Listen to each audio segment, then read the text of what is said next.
A repórter Ana Paula Araújo esclarece agora ao vivo as principais dúvidas dos telespectadores. Ana?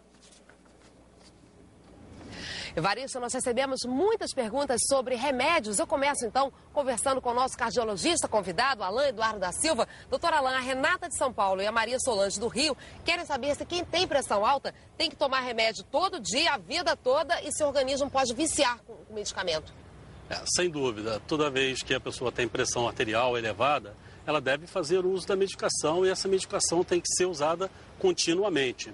É claro que se ela tomar outras atitudes, como, por exemplo, diminuir a ingesta de sal, perder peso, fizer atividade física com regularidade, ela certamente vai conseguir diminuir a quantidade dessa medicação e, dependendo do tempo de evolução da doença, pode mesmo até deixar de tomar essas medicações. Bom, o senhor falou aí do perigo do sal. Tem uma pergunta aqui para a nossa nutricionista convidada, Andréa Barcelos Mendes.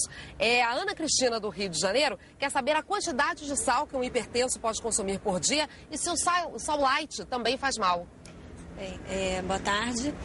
Bem, 6 gramas de sal são o máximo que um hipertenso pode tomar. O sal light é o mais indicado, porque ele tem um teor de sódio, que é um dos grandes vilões da hipertensão arterial, em menor quantidade. Pode ser até consumido um pouco a mais, mas sem abusos.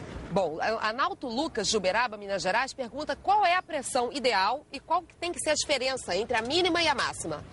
Bem, a pressão ideal, hoje em dia, é considerada no adulto e adolescente, já perto de 18 anos, em torno de 12 até 12/8 de pressão arterial. Tá? Na criança menor, essa pressão ela varia e o pediatra vai avaliar de acordo com uma tabela, de acordo com a idade, a altura e o sexo. Tem que existir essa diferença, alguma diferença mínima entre a maior e a menor? Normalmente existe uma diferença e essa diferença é variável, pode ser de 30 milímetros, 40 milímetros, não tem muita importância, a não ser nos casos em que as pressões realmente estão muito próximas, sistólica e diastólica, isso pode significar um problema cardíaco. Muitos espectadores, como o Éder Luiz, de São Paulo, ele quer saber se comer carne vermelha pode elevar a pressão e se tem algum alimento que ajuda a baixar a pressão. Bem, carne vermelha pode ser consumida pelo hipertenso desde que seja uma carne magra, né, sem a gordura. E a gente, na alimentação, existem estratégias para reduzir a hipertensão arterial com alimentos ricos em potássio, em cálcio e magnésio. Por exemplo? Né? Por exemplo, laticínios desnatados, né, legumes, verduras e frutas. Bom, a Elisânia, do Morumbi, São Paulo, descobriu durante a gravidez que é hipertensa e cardíaca. Que cuidados ela deve tomar, doutor?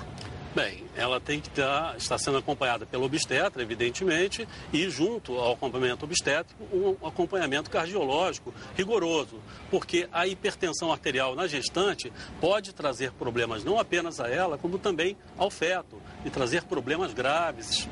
Doutor Alain, falando de criança, uma criança com pressão alta dá sinais de que tem o problema? Como a gente pode descobrir? Bem, a pressão arterial na criança, a criança hipertensa, ela pode não apresentar sintoma nenhum.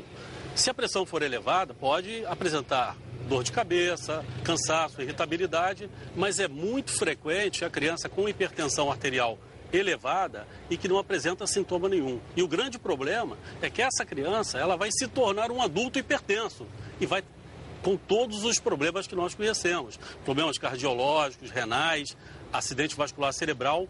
Esse é o grande problema da criança, então, não é a pressão. Monitorando. Exatamente, não é a pressão muito elevada. É que essa criança, em geral, ela vai evoluir para um adulto hipertenso. E aí sim, pode ser bastante grave. Doutor Alain, a Rafaela Colli, de Cáceres, Mato Grosso, pergunta por que as pessoas negras são mais hipertensas e se a pressão varia com a idade. Certo. Existe sim uma tendência genética na raça negra em apresentar níveis elevados de pressão arterial.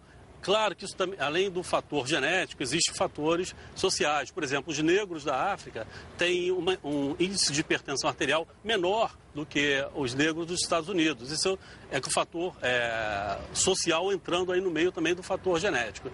E a idade realmente tem influência na pressão. A pressão arterial nas crianças é um pouco menor, é um pouco mais baixa do que a pressão arterial nos adultos. Ok. Bom, doutor Eduardo, muito obrigada pelas dicas, doutora Andréia também. O doutor Alain Eduardo participa participa daqui a pouco de um bate-papo, tirando mais dúvidas na nossa página na internet. Obrigada pela sua participação de casa. Até a próxima, Sandra. Até a próxima, Ana Paula. O Jornal Hoje fica por aqui. Outras informações no Globo Notícias, às 8h15, horário de Brasília, no Jornal Nacional. Uma ótima tarde para você. Amanhã a gente se vê. Boa tarde e até amanhã.